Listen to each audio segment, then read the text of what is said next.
So for many business objects deployments, they have been keeping close track of what's coming for business objects, how things are progressing, and as we're showing here, what's the road ahead for SAP Business Objects. And to summarize it as lots of good optimism around the business objects roadmap and the things that are happening there, I think that's an accurate assessment. We've been talking in recent webinars about the topic of regrouping for that business objects future and how to best do that.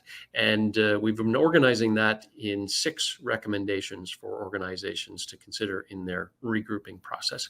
And the recommendation that we'll be talking today is specific to the UNX universes and upgrading to UNX universes. Fred, you're working with customers all the time on these kinds of questions and requirements. Tell us a little bit about what you see from this perspective. Sure. So as we know, UNV universes are being deprecated. And so we really have no choice. We have to move to the UNX format.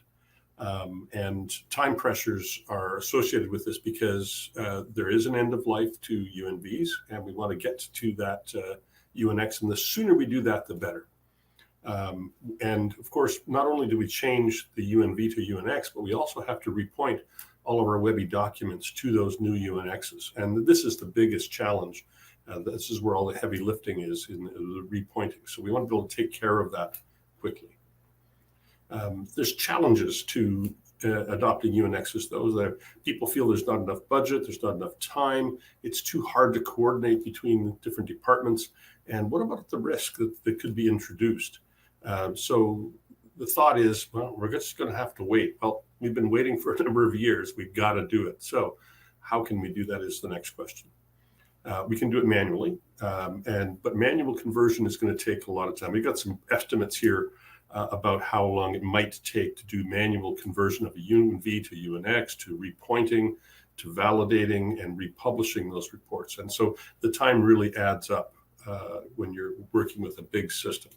Yeah, for sure. I'm thinking lots of organizations will be looking at these time estimates, multiplying it by the number of reports and universes that they have, and it becomes a pretty daunting task. So how can APOS help in this, overcoming this concern? Right. So we've got the solution called Web Intelligence Migrator. And this is going to lead to time savings, timely execution of a project, and most importantly, accurate execution. Because what we're going to do is work in manageable chunks and work on particular sections at a time and be able to control what's happening on our system. We're not just ripping the Band-Aid off and doing everything all at once. We're going to take our time and do it accurately, do it well. So the automation of this process is going to be time savings. Obviously, time is money, so we're going to reduce costs as well. We'll be able to use our resources more efficiently and effectively.